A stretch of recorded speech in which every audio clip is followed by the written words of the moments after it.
Assalamualaikum warahmatullahi wabarakatuh. Marilah kita mulai kuliah kita dengan membaca basmalah. Bismillahirrahmanirrahim. Pada topik pembahasan evaluasi belajar Quran hadis, saya ingin memperkenalkan kepada Anda semua tentang bentuk-bentuk soal tes tertulis.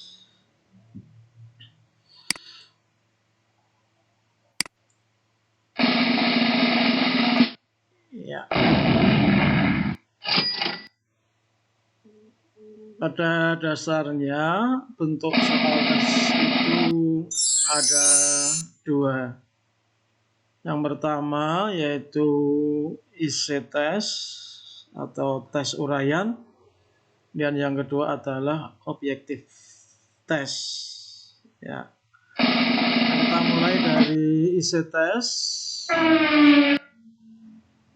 Ya, jadi tes uraian jenis yang pertama yaitu model bebas terbuka. Jadi tes D memiliki kebebasan dalam merumuskan, mengorganisasikan, dan menyajikan jawaban. Nah, misalnya ini pertanyaannya, Allah telah melimpahkan nikmat yang banyak pada kita. Oleh karena itu, kita harus mensyukuri nikmat tersebut kepada Allah. Jelaskan bagaimana caranya mensyukuri nikmat tersebut sesuai dengan ajaran Islam. Ya, jadi di sini tes D atau siswa yang mengikuti ujian bisa menjawab soal ini, misalnya dimulai dari ayat la in syakartum la azidannakum wa la in kafartum inna adzabi lasyadid. Atau memulainya dari contoh-contoh nikmat. Ya, baru kemudian dikuatkan dengan ayat.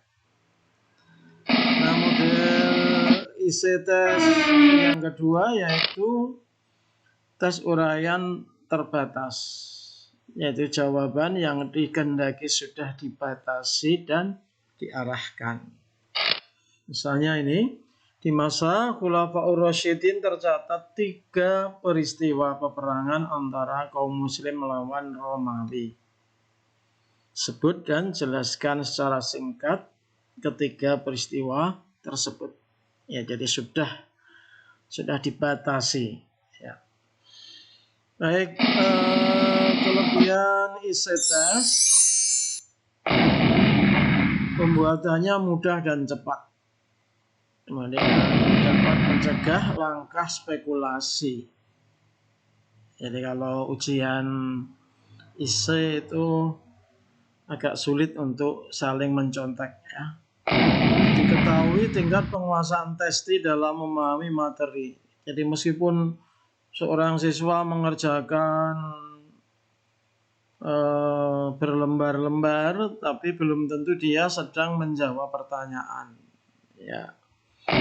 Testi terbiasa mengemukakan analisa dan pendapat dengan bahasa mereka sendiri. Jadi ini mengajari siswa untuk memiliki kemampuan menulis. Ya. Kelemahannya yang pertama tidak representatif. Jadi kalau membuat soal isi tentu saja tidak banyak sekali, ya, sehingga tidak bisa mewakili keseluruhan materi yang diajarkan. Cara koreksi sulit, ya, apalagi tulisan siswa misalnya sulit dibaca atau menggunakan bahasa-bahasa yang sulit dipahami. Ya, anak-anak milenial sekarang memiliki bahasa gaul, ya. Dalam memberikan skor terkadang bersifat subjektif. Jadi ini kelemahan yang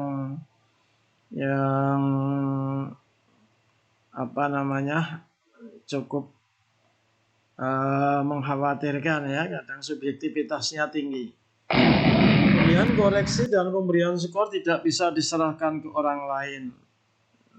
Ya misalnya Anda membuat soal kemudian naik haji.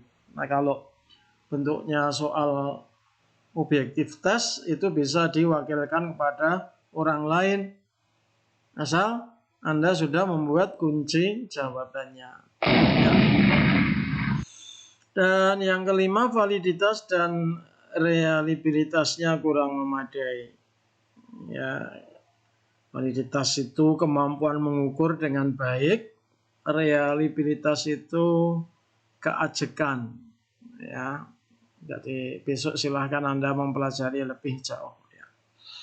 Baik, para mahasiswa, kita masuk ke model yang kedua, yaitu objective test. Ragamnya setidaknya ada 5 ini. Jadi model betul salah, kemudian menjodohkan, melengkapi, ya, mengisi titik-titik, dan multiple choice item test. Nah, kita lihat satu persatu contohnya. Nah, misalnya ini betul salah kita gunakan untuk ujian bahasa Arab. Hadza waladun jamilatun. Ya sahih am khata? Ya khata. Zahabat Muhammadun ilal madrasah. Sahih am khata? Khata. Ya. Jalasal fil masjid. Ya. Ya, ini bisa benar, bisa salah. Imma ayyakuna sahih wa imma ayyakuna khata. Ya, karena kalau dinisbahkan pada kaidah namu sorob ini benar. Tapi kalau didasarkan pada kaidah kelaziman ini salah. Mosok gajah duduk di masjid. Sehingga ini apapun jawaban dari siswa ini adalah benar. Artinya soalnya yang salah. Ya. Nomor 4, at-tilmid al-mahir naji fil imtihan. Ini sahih. Ya. Raja'at Fatimah anis-suq. Ya, sahih. Nah, bentuk betul salah ini skornya atau bobotnya itu paling rendah. Ya, karena alternatif jawaban hanya 2, yaitu betul dan salah. Kemudian ada model yang berikutnya, yaitu menjodohkan. Jadi ini menjodohkan antara kanan dengan kiri. Nah, dalam contoh ini sebelah kiri ini alternatifnya ada 6, sedangkan di sebelah kanan ada 4. Nah, maksudnya apa? Agar pada nomor terakhir siswa masih tetap berpikir karena pilihannya masih lebih dari 1. Jadi misalnya sholat sunnah yang dilaksanakan pada tiap malam bulan Ramadan itu taraweh. Sholat sunat yang dilakukan sewaktu memasuki masjid, tahiyatul masjid, yang tidak ditentukan waktunya mutlak. Jadi untuk soal nomor 4 masih tersedia 3 alternatif jawaban.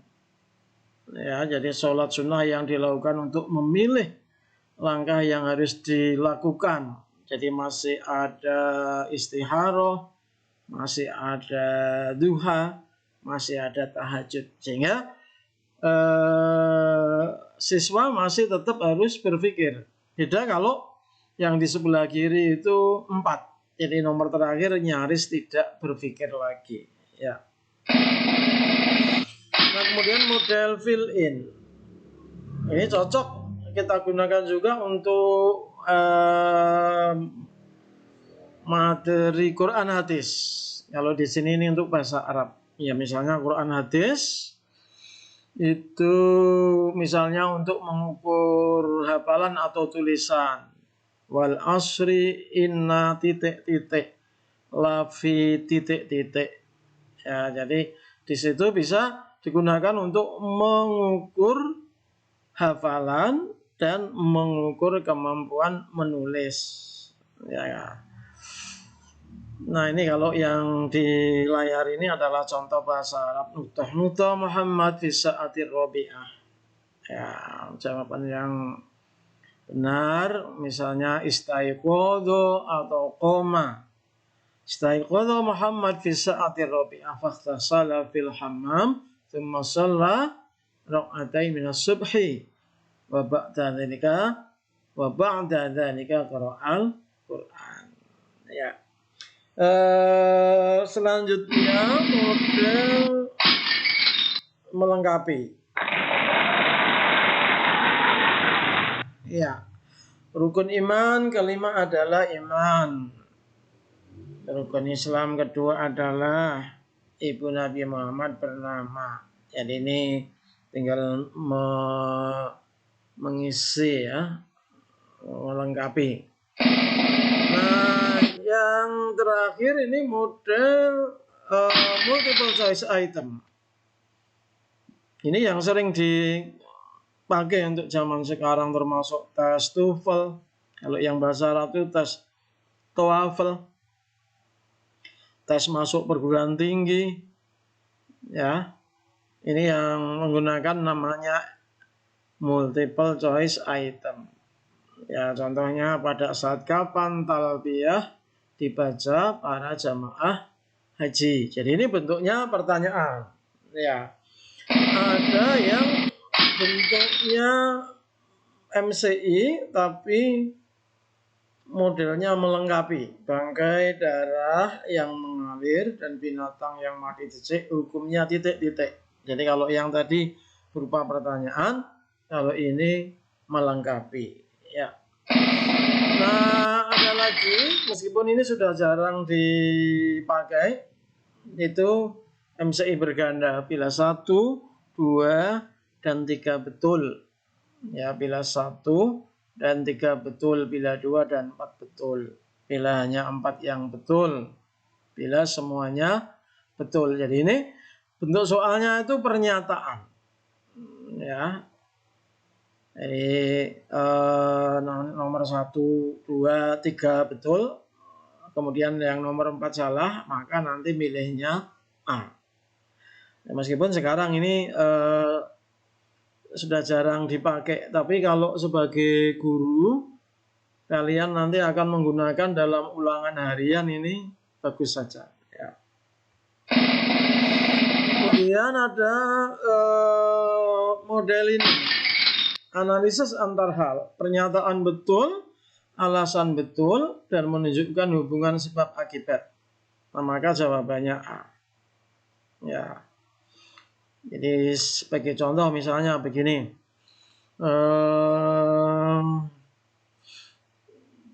Kita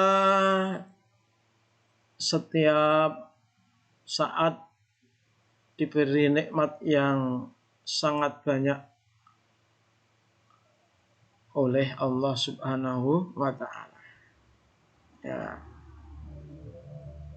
Itu pernyataan atau mohon maaf ya, terbalik ya. Jadi kita harus, saya ulangi, kita harus senantiasa bersyukur kepada Allah. Jadi itu pernyataan. Nah, kemudian alasannya sebab Allah telah banyak memberi nikmat kepada kita. Nah, jadi di situ pernyataan betul, alasan betul, dan ada hubungan sebab akibat. Nah, misalnya lagi, kita harus bersyukur kepada Allah karena rukun iman yang pertama adalah percaya kepada Allah. Pernyataan betul, alasan betul, tapi tidak menunjukkan hubungan sebab akibat. Nah, jadi jawabannya B dan seterusnya. Ya. Nah, ini yang model paling banyak dipakai sekarang, yaitu model multiple choice item analisis kasus. Nah, ini sering dipakai di tes TOEFL. Ya. Jadi ada teks yang panjang, kemudian nanti dari satu teks yang panjang itu dibuatkan soal, misalnya sampai soal 10 soal ya. Nah ini misalnya nih ya, kita baca ya, masyarakat Madinah adalah masyarakat yang kompleks, terdiri atas golongan mukmin, Yahudi, Nasrani, dan sebagian kafir dhimmi.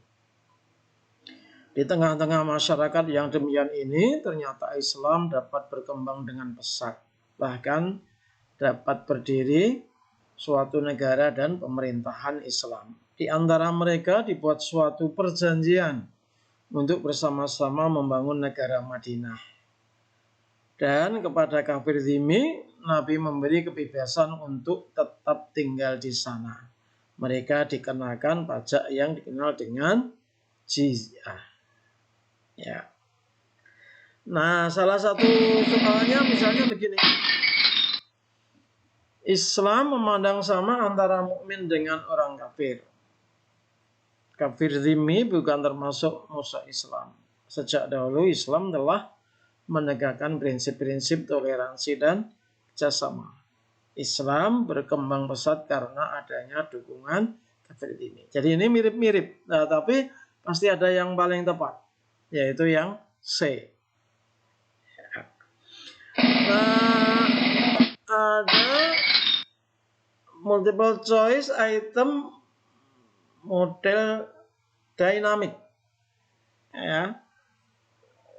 Tes ini menuntut kepada testi untuk memiliki bekal pemahaman tentang perbandingan kualitatif.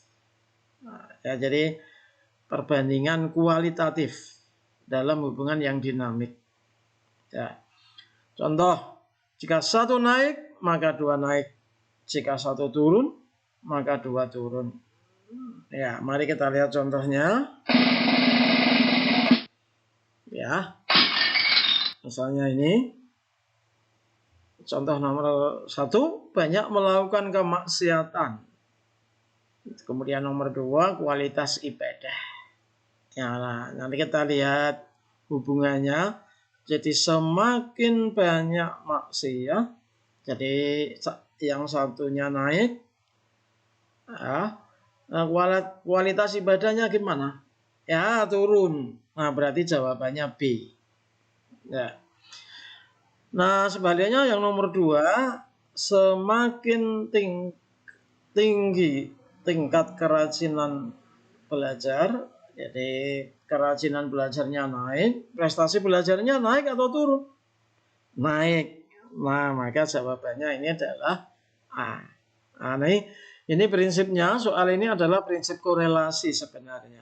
Ada korelasi searah.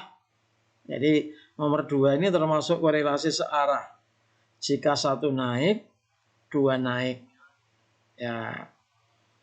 Nah, maka ini disebut juga dengan korelasi positif. Nah, kalau yang atas ini korelasinya korelasi terbalik atau korelasi negatif. Jika satu naik, maka dua turun.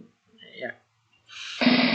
Nah, yang terakhir MCI, jadi multiple choice item, tapi model perbandingan kuantitatif. Kalau tadi itu kualitatif, kalau ini kuantitatif.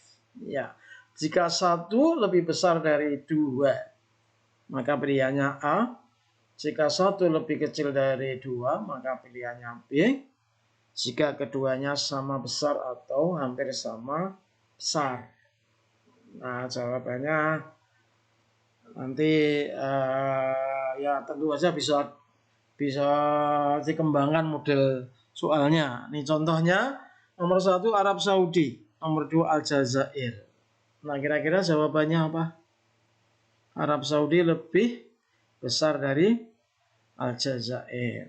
Berarti jawabannya adalah A. Para mahasiswa, demikian sekilas tentang bentuk-bentuk soal. Nah, selanjutnya dalam mendesain soal tertulis ini untuk konteks sekarang, ya, terutama untuk pembelajaran online itu kita bisa salah satunya memanfaatkan Google Form. Ya, oleh karena itu nanti silakan berlatih membuat soal Quran hadis. Nanti akan saya pilihkan soalnya dari buku Quran hadis, kemudian akan saya kirimkan tutorial yang saya ambil dari YouTube dalam membuat soal di Google Form.